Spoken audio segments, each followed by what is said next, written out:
a liberdade de expressão. Que o olhar amoroso de Maria de Nazaré encontre abrigo nos nossos corações. Porque o amor de Maria é algo que a gente ainda não está acostumado, que é aquele amor doação, não é um amor que espera retorno. O amor de Maria, ele é tão intenso por cada um de nós que ela vê na gente Jesus. É um amor que a gente não compreende ainda. Nós vemos às vezes nos filhos, neto então, que é uma bagunça danada na vida da gente, adorável bagunça os netos, né? Mas são aqueles amores que a gente sabe que a gente só dá, sabe? Quando um neto atende o meu telefone, ai que alegria, né? Mas a maioria das vezes não atende não. O de 3 anos eu ligo, ele fala assim, vô, agora não, estou jogando. 3 anos, é um patife, né? Mas esse amor de Maria não, ele nos alegra, porque Maria, ela quando via um menino Jesus, Humberto de Campos retrata isso para a gente, né? Ele correndo na aldeia de Nazaré, e era muito comum Jesus se abaixar e pegar um pássaro, porque às vezes as crianças, no afã de querer pegar o passarinho, né, acaba machucando, traumatizando o animal. E uma vez Maria estava na porta da sua casa simples e viu Jesus com 4 anos. Ele se abaixou, pegou um passarinho que estava inerte. Ele mexeu no passarinho e nada. Aí ele pegou, olhou para o céu, soprou o corpo do passarinho, ele se sacudiu e voou. E Maria falou, que menino é esse, Senhor, que tu me confia, que renova a vida dos pássaros? O que fará ele na vida dos homens? Então Jesus, pelo olhar de Maria, sempre quer soprar um renovo na nossa vida, para que possamos escolher o caminho que nos fará sorrir de alegria por encontrar a paz que o Mestre nos deseja. Na casa de Jesus, eu sinto informar para vocês, mas não dá para ficar triste. Não dá. Porque quando a gente lembra da trajetória desse Espírito que amorosamente nos abriga, e vamos associando Jesus, aqui acredito que muitos aqui conheceram Amazonas Hércules. Um homem de 1,92 m, que tinha uma gargalhada que você escutava lá na Praça da Taquara, mas um coração enchível, impossível encher aquele coração, sempre tendo uma vaga para alguém mais que chegava ao seu conhecimento. E eu conheci Jesus, conheci o Amazonas, lá em Curupaiti, no Filho de Deus, né? Naquele cubículo que ele chamava de casa. E Amazonas, quem não conheceu, ele, em função da deformidade que a hanseníase causa, ele não tinha mais os dedos da mão e nem parte dos pés. Mas não se entregava, não. Ele acordava às 6 horas da manhã, ele estava na porta do Centro Espírita Filhos de Deus, e quando alguém passava por ali, porque Curupaiti era uma colônia também de moradores, as famílias dos rancenianos também moravam lá. Hoje eu não sei como está, mas a época era assim. E a Amazonas chegava na porta do Centro Espírita Filhos de Deus, e quando passava alguém, desse bom dia para ele, era o suficiente para ele pedir à pessoa para parar, que se possível pudesse prender um lápis na sua mão com um esparadrapo que estava embaixo do braço dele, para ele datilografar a mensagem de Maria Dolores para distribuir entre os internos de Curupaiti. E ele tinha uma memória fotográfica. Ele gravava um poema de Maria Dolores de 4 páginas. Sabe, eu ficava cansado de ouvir, imagina de ler, né? Eu com meus 20 e poucos anos, mas ele colocava tanta emoção que ele nos fazia viajar nos poemas de Maria Dolores. Alta de Souza, as poetisas da doutrina. E Amazonas, ele dizia para mim uma frase que ficou gravada no meu coração. Ele falava assim, meu filho, eu sou tão rico, mas tão rico, que Deus me deu, essa família toda para eu cuidar, que era o leprosário de Curupaiti. Então, quando você lembra desse espírito, que ele te recebia com uma gargalhada, com um sorriso nos lábios, e muitas das vezes, como ele dizia, ele falava assim: meu filho, o bisturi elétrico, quando é ligado, dá uma agonia na gente. Ele passou pelos momentos de dores, pelas amputações que ele sofreu em função da hanseníase, mas ele sempre tinha uma palavra de carinho, de amparo, de renovação da nossa vontade de caminhar. Então, uma casa dessa não dá para você chegar aqui e ficar choramingando as nossas pitangas. A gente tem coisa para chorar, evidentemente. Temos as nossas preocupações, temos as nossas dores, mas não a ponto de nos desequilibrar. De falar, às vezes, em muitos momentos, uma frase corriqueira: Deus esqueceu de mim. Ai de nós, se houvesse essa possibilidade.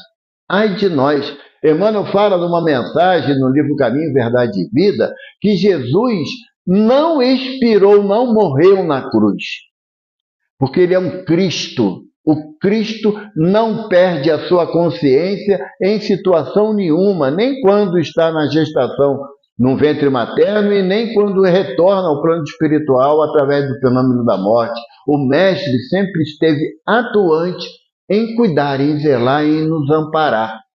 E se nós analisarmos e lembrarmos dos ensinos de Jesus, o Mestre diz para nós que ele não tem uma pedra para repousar a sua cabeça. O que Jesus quer dizer? Que ele não aguarda o conforto para que ele possa, repousando das suas lutas diárias, se envolver no sono entorpecedor.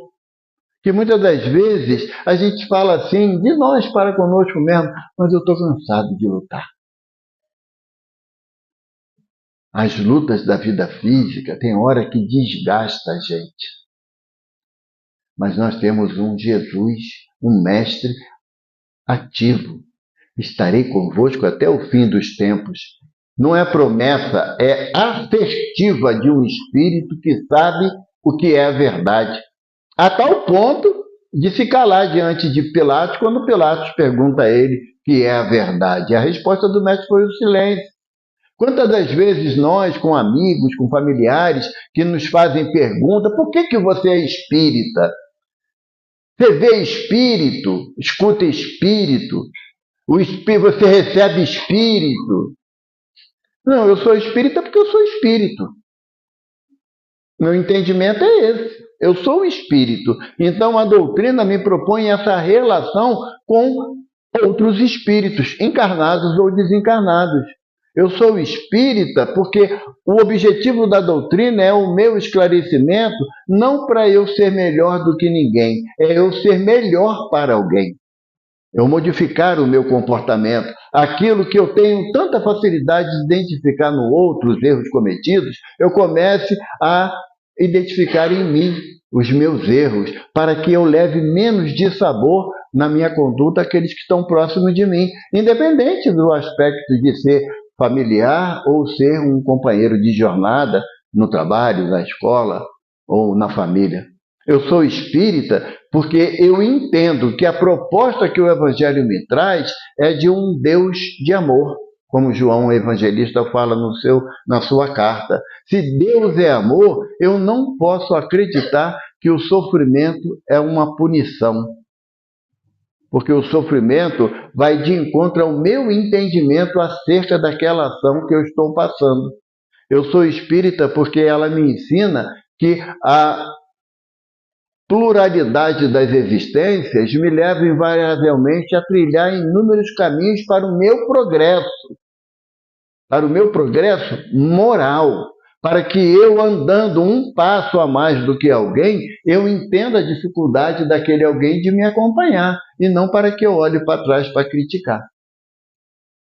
A possibilidade que a doutrina nos oferece é de um entendimento muito claro de que, se Deus é amor, ele não pode punir. É necessária a corrigenda. Por mais que você O que a doutrina me apresenta é o seguinte: você tem uma estrada a seguir. E nessa estrada tem algumas bifurcações, que são os atalhos que às vezes insistimos em tomar, e só que não dá, porque tem hora que o atalho se distancia tanto do caminho correto que devíamos seguir, que não dá para você pular do atalho para o caminho correto. Quando você percebe que está no caminho errado, o que é necessário fazer?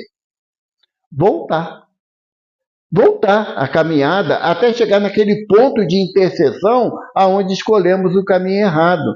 Mas essa volta que para a gente é angustiante. Por quê? Porque, afinal de contas, se Deus é amor, ele tem que entender que eu errei e permitir que eu pule etapas. Não corrige. Não corrige. Nós, quando estávamos nos bancos escolares, queríamos o quê? Brincar. A hora do recreio era a hora mais feliz, mas tinha que voltar para a sala de aula. Quando a gente não queria voltar para a sala de aula e chegava na hora da prova, o que acontecia? Um zero redundante, né? No momento da prova. Então, o que a gente tinha que fazer para tirar uma nota melhor? Voltar à matéria que nós não quisemos assistir às aulas. Temos que retornar ao banco, né? E muitas das vezes com alunos já que não são aqueles colegas que estudaram e seguiram adiante. São alunos novos, né? Mas eu não gosto tanto de você, mas eu gostava mais da Carminha. Mas a Carminha já passou de ano. Você que ficou para trás. Você tem que aturar a Regina. Fazer o quê? Né? Faz parte do processo. Então, a doutrina nos ensina que a gente tem possibilidades de recomeço. Possibilidade de recomeço. Aí que está a excelência do amor de Deus por cada um de nós. Porque não é que você vai ter que recomeçar para sofrer tudo de novo. É a interpretação individual. A interpretação individual. Porque a doutrina nos propõe que a dor é necessária, é um elemento de progresso. Por quê? Porque a gente só quis estudar direitinho pela dor de ver companheiros indo para as séries subsequentes, e nós não quisemos fazer igual a eles, então sentimos a dor da separação. Agora, o sofrimento da separação é individual, porque o sofrimento, em alguns casos, não podemos generalizar, mas em alguns casos o sofrimento é resultante da minha rebeldia. Eu não aceito ser reprovado. Mas tu estudou? Não, mas o professor não tem direito de me reprovar. Mas por que não? A proposta do professor é ensinar. E uma vez que eu não absorvi esse ensinamento, o professor não pode mudar a regra para beneficiar um único aluno. E também assim a espiritualidade trabalha com a gente. Se o tema de hoje é sobre prova da riqueza e da pobreza, eu acredito que a gente não está rico, não. Na quinta-feira, 10h30 da manhã, a gente está dentro da casa de Jesus Gonçalves, a gente rico não está. Se tivesse, a gente não teria tempo para estar aqui. Isso aí, a maioria de nós tem essa certeza. O Chico, lá em Uberaba, ele atendia as pessoas, às vezes até 1, 2 horas da manhã, de acordo com a necessidade de cada um. E em uma oportunidade, ele atendeu a última pessoa, já era 1h15 da madrugada. E aí o filho adotivo de Chico, Eurípides, falou assim: Chico, eu posso fechar a casa? Ele: não, porque vem um irmão lá de São Paulo querendo falar comigo. Não, Chico, não vem não. Eu que faço a tua agenda. Aí ele falou: meu filho, mas quem faz a outra agenda é Emmanuel. Vem sim. Não fecha não. E passou 10 minutos, parou um carro muito bonito. Saiu um homem de camisa social, mas sem gravata. Abriu o portão: Chico Xavier está aí? Aí o Eurípides falou: tá lá dentro esperando o senhor. O homem nem ouviu a resposta, só entrou e ficou lá dentro por 40 minutos. E saiu lá de dentro, cabeça baixa, choroso, e foi embora. Chico veio, aí Eurípides falou assim: mas Chico, o que aquele homem, aquele carrão veio falar contigo? Chico falou assim: meu filho, ele é tão pobre que só tem dinheiro. Porque dinheiro não simboliza riqueza. A riqueza é um estado de alma, sabe? É um estado de alma. É uma forma de você encarar a vida como tendo oportunidade de aliviar a dor alheia. com emprego, com educação, com alimentação, sabe? Não é você dar àquele que não tem por ostentação, com o desejo da humilhação. Está vendo como é que eu sou bom? Dei 50 cesta básica esse mês. Eu sou só o máximo. Isso aí, a riqueza não é isso. A riqueza é o que você tem dentro de você de mais valioso. E muitas das vezes é um abraço, um bom dia. Eu acredito, porque quando você começa a ter uma convivência com os irmãos em situação de rua, ou então de dependentes químicos, você começa a ter uma percepção diferente de lembrar que eles também são gentes, não são coisas. Então, quando a gente passa na rua, e independente de alguém conhecer alguém ou não que você atendeu naquele quadro, você já habitua a dar bom dia. Não é mais indiferente. Não é? Você passa aqui na Taquara, é um tal de... virou a praia do Flamengo. Oi. Oi, tudo bem? Oi. Eu vou lá. Tá bom, vai sim. Aparece lá. Por quê? Porque você começa a identificar no outro não a necessidade dele, mas a humanidade dele. Isso que é o conceito de riqueza que os espíritos desejam que nós aprendamos. Por isso que é tão difícil ser rico.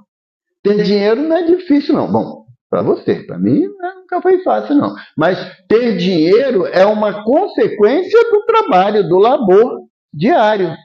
Não é? Agora, ser rico é aquilo que você tem em abundância, que você dando sabe que multiplica. Você tem mais. Então, é por isso que o conceito de pobreza e riqueza, a gente muitas das vezes associa como privilégio e punição. E lógico que não cabe essas duas situações à luz do Evangelho. Kardec pergunta aos benfeitores da humanidade, lá na 814, por que Deus a um concedeu as riquezas e o poder e a outros a miséria? Eu confesso, eu sou apaixonado pela pedagogia de Kardec. Demonstra uma inteligência incomum mesmo. Por que Deus concedeu a uns as riquezas e o poder? Porque essa palavrinha poder é uma encrenca. A gente dizia antigamente, né? Quer conhecer alguém? Dê poder a ele. Olha, você agora é o coordenador daquela porta ali da frente. Ah, meu Deus do céu, vai ser uma encrenca para tu passar ali. Quem mandou tu passar? Eu que sou o chefe dali. Você só passa se eu mandar. É uma encrenca danada isso. Mas isso aqui é lá no CSX, na minha casa. Aqui no CEOI não acontece isso, não. Lá na casa do Caminho Chico Xavier é uma encrenca quando alguém... você agora vai ser porteiro da casa. Vai aonde? Quem mandou tu entrar? Não, mas não é casa de cada... Não é bagunça não, meu filho. Aqui não é bagunça não. Então, o poder, e essa questão do poder, ele independe da condição financeira. Independe. É a questão do como você trata intimamente o teu orgulho e a tua prepotência. Sabe? Quem trabalha com irmãos de situação de rua, você perde logo aquele encanto de achar que todos eles são necessitados, são humildes, porque a gente ainda tem a diferença em termos de achar que humildade é a mesma coisa que andar sem roupa ou com roupa rasgada. Né? Não tem nada a ver com humildade, isso é pobreza, é diferente. E em alguns casos também é desleixo, porque não é pelo fato de você não ter condições financeiras que você é obrigado a andar de forma indevida, tendo possibilidade de não agir assim. Tá? Então, quando Kardec pergunta isso aos benfeitores, que por que alguns têm a prova da riqueza ou do poder e outros a miséria, olha a resposta dos espíritos. Para experimentá-los de modos diferentes. Vou fazer a pergunta aqui, não precisa responder, não, só pensar na resposta, porque eu sou médium, eu leio o pensamento de todo mundo aqui. Tá bom? Quem gosta de ser pobre? Ser pobre é diferente de ser miserável. Tá bom? Miserável é aquele que não tem literalmente nada. Ser pobre é aquele que luta com dificuldade para conquistar os seus haveres. Eu gosto de ser pobre, mas todo dia é chato, né? Podia ser só uma vez no ano, ficava melhor de a gente levar a onda, né? Mas todo dia tem hora que desanima a gente. Você sabe que tem que levantar para trabalhar, porque senão O passarinho, Jesus fala, não colhe nem ceifa. No entanto, o Pai os alimenta, mas o passarinho tem que sair, tem que criar o ninho dele. E ele tem que voar para achar lá o que ele vai comer, a minhoquinha. Não é que Deus pega a minhoquinha e abre o bico, meu filho, toma. A gente quer isso. A gente entende que a vontade ou a ação de Deus tem que ser me estimular a inércia, a preguiça, porque Deus há de prover. Salmo 21, o Senhor é meu pastor. Não é nada não, gente, que senão leva a gente para preguiça e não me faltará. Porque a tradução atual do advérbio de negação, ele já está mudando. Alguns tradutores da Bíblia já está mudando e está lá grafado: o Senhor é meu pastor e não me faltará.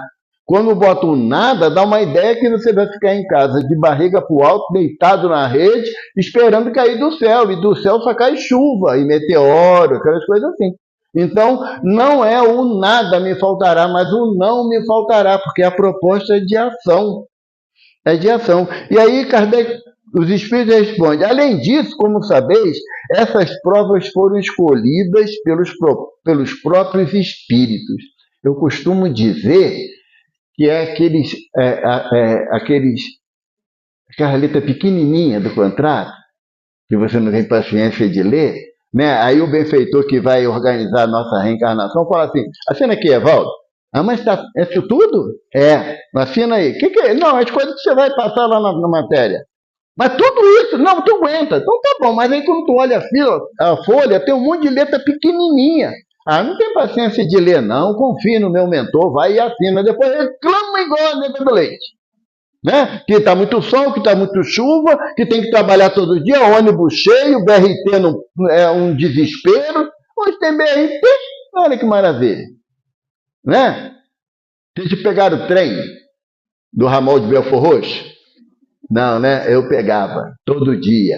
Aí o pessoal me chamava de surfista ferroviário, porque eu ia na porta, porque não dava para entrar.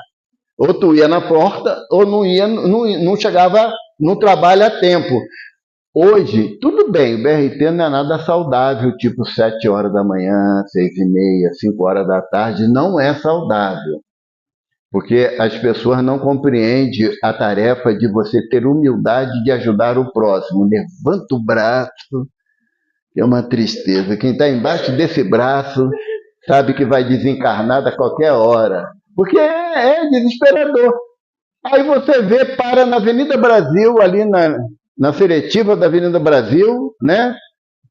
Na estação do BRT, aí para um cara com uma Mercedes lindona, o cara com o braço assim para fora, porque rico gosta de humilhar os outros, né? Bota o braço para fora assim, olha para dentro do BRT, dá aquele sorrisinho sarcástico.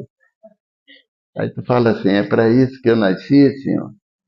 Para sofrer, não podia um pouquinho igual a ele? Aí quando você vem para a casa espírita, tem que ouvir a história que você que pediu para enfrentar o BRT 5 horas da tarde, de segunda a sexta.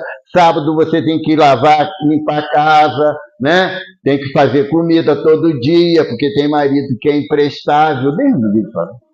Eu já falei, agora não dá para tirar.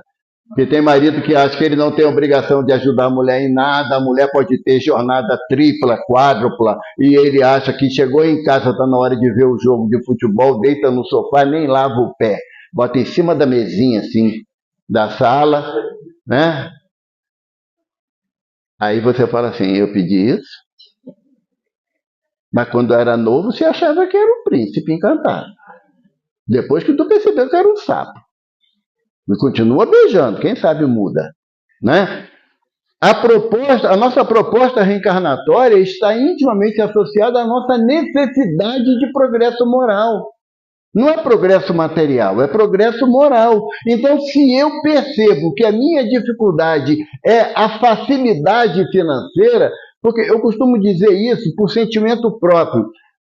A maioria de nós espíritas, nós tivemos muitas oportunidades financeiras e sociais em existências passadas.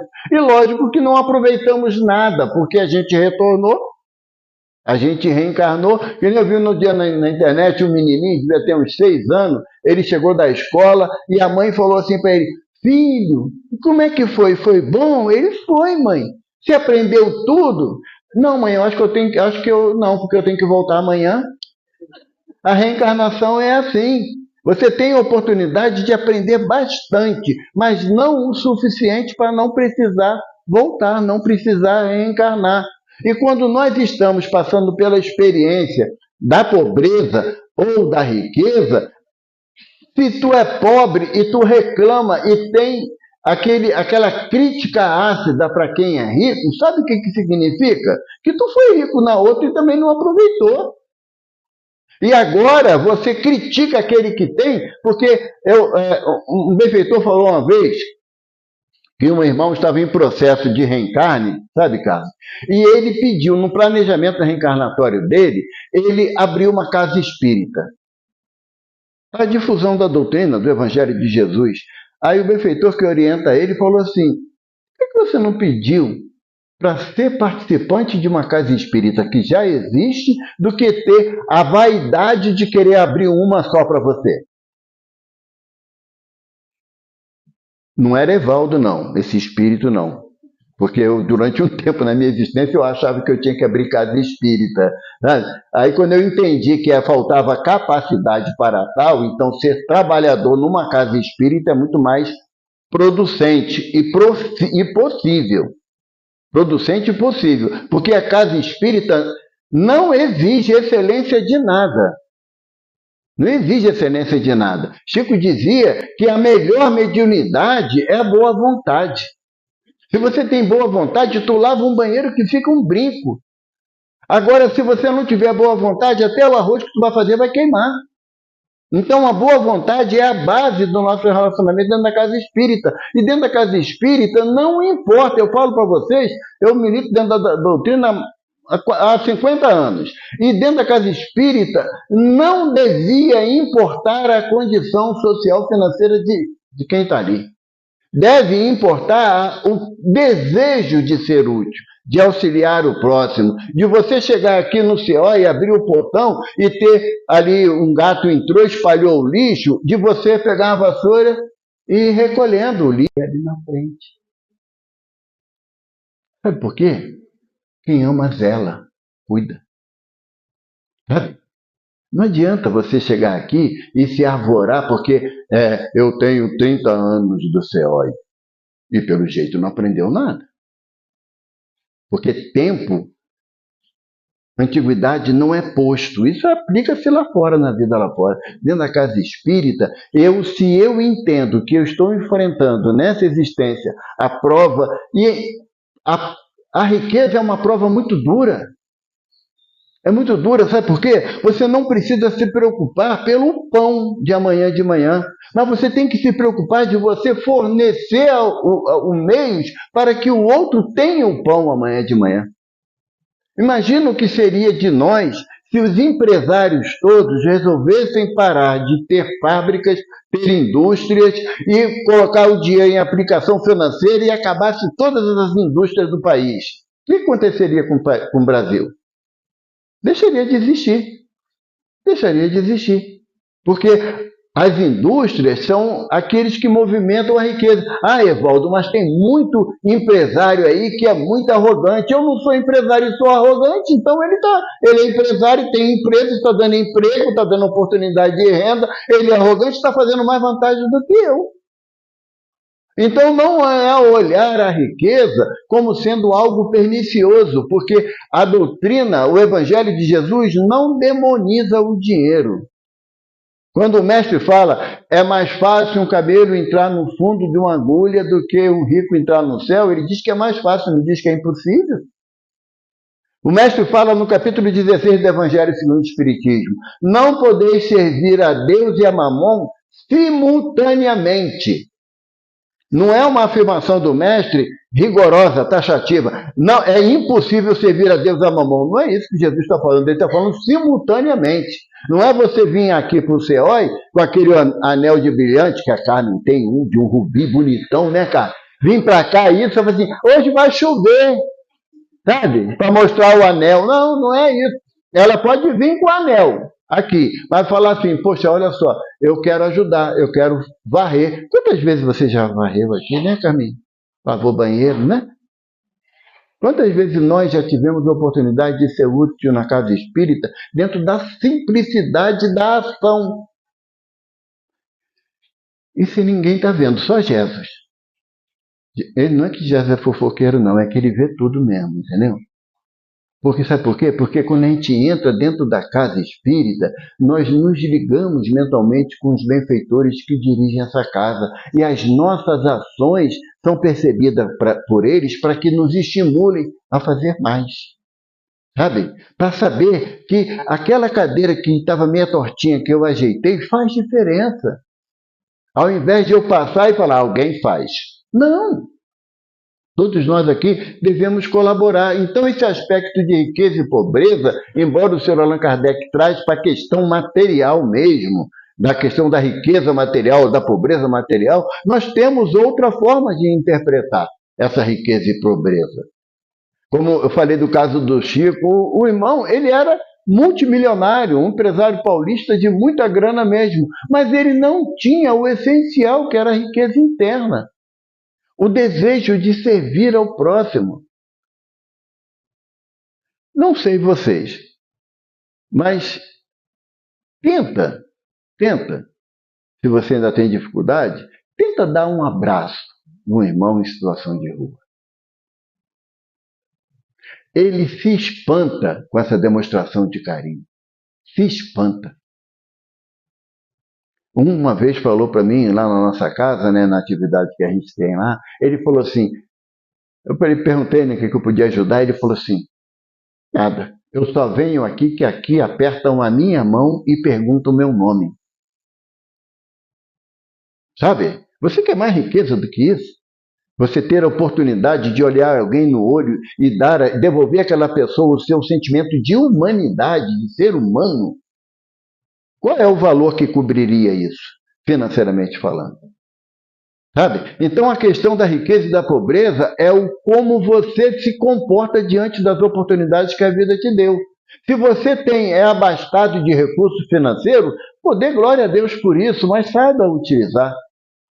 Quantos irmãos que nós sabemos da sociedade brasileira de um poder aquisitivo muito alto, que quando desencarnaram que tomamos conhecimento de muitas ações sociais que eles empreenderam. Tem um que quando eu falo dele, tem muita gente que não gosta, que é o Abílio Diniz, que é o dono daquele grupo Pão de Açúcar.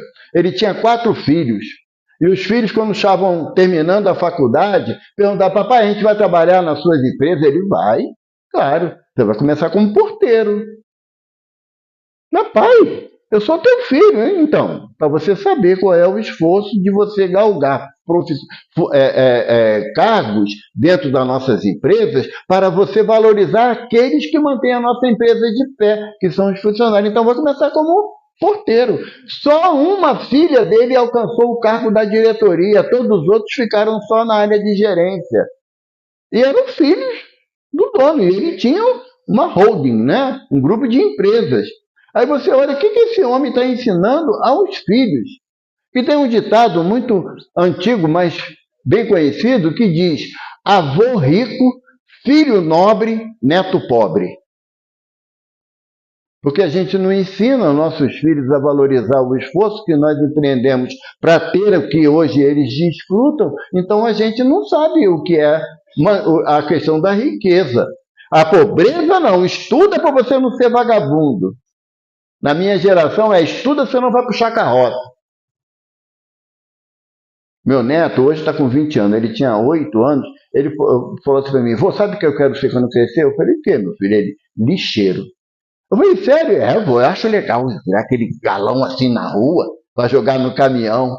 Eu falei, então seja um ótimo lixeiro, pelo amor de Deus. Não vai largar lixo dos outros pelo caminho. Aí minha filha falou, por credo, pai, isso é coisa que fala pro menino. Eu falei, por que eu falo o que para ele? Não, vai ser um estelionatário, né? Bota um terno e a gravata, fala bem e vai lá e engana os outros. Aí isso pode.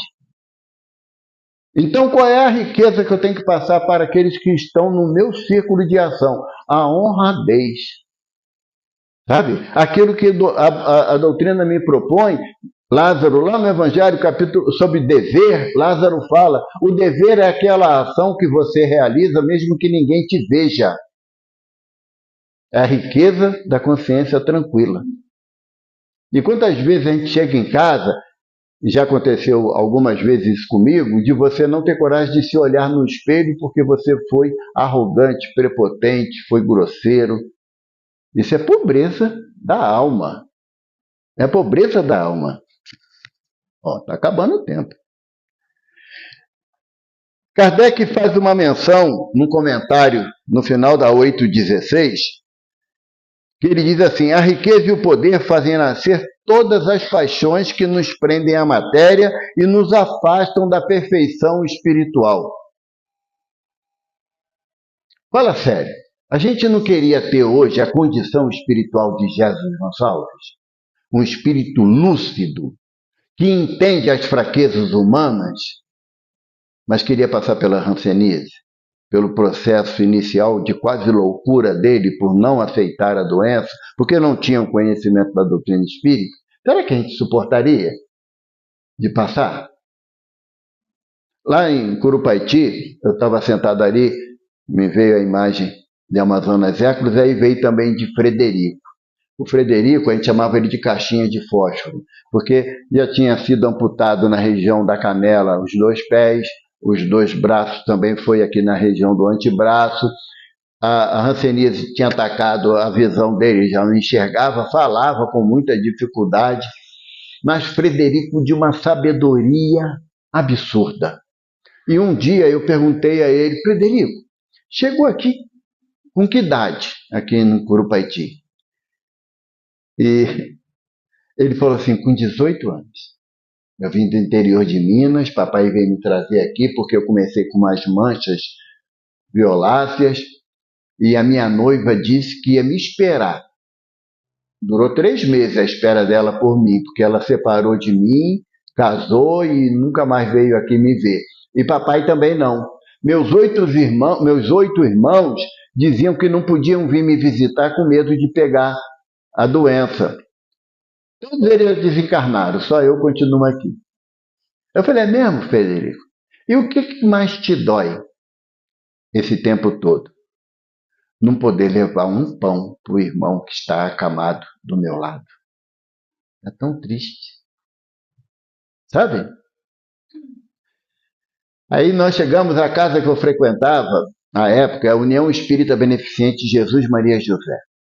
O mentor espiritual é Isaac Martins da Silva.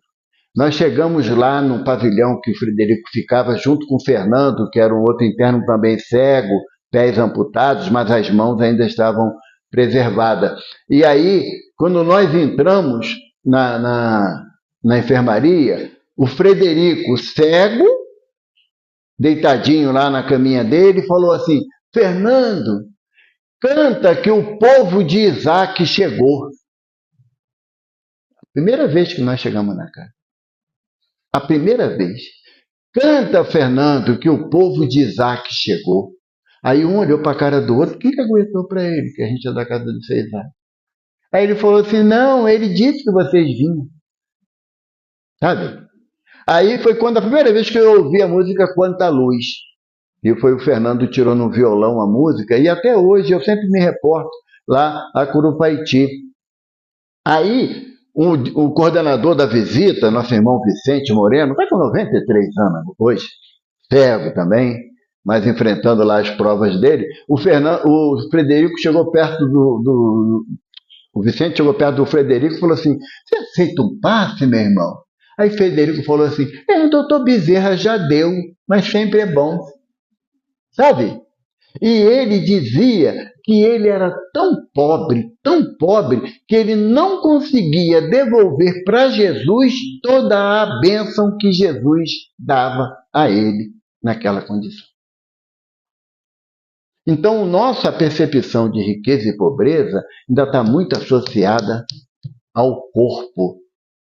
ao olho grande, né? Porque todo pobre é invejoso, né? Ao olho grande pelo que o rico tem. E o rico, por sua vez, é soberbo porque, graças a Deus, ele não é pobre como aquele é. Mas só que na condição de espírito, as nossas riquezas e pobrezas estão representadas na parábola que Jesus conta do rico e de Lázaro.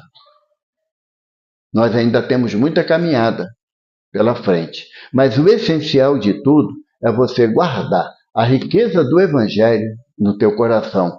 E, certamente, a exemplo da parábola dos talentos, aqueles juros do único talento que Jesus nos confia, aqueles juros será dado por aqueles que a gente assiste, atende, auxilia, seja na mesa mediúnica, na sopa, na cesta básica, são juros muito abençoados que depositem em nossa mão.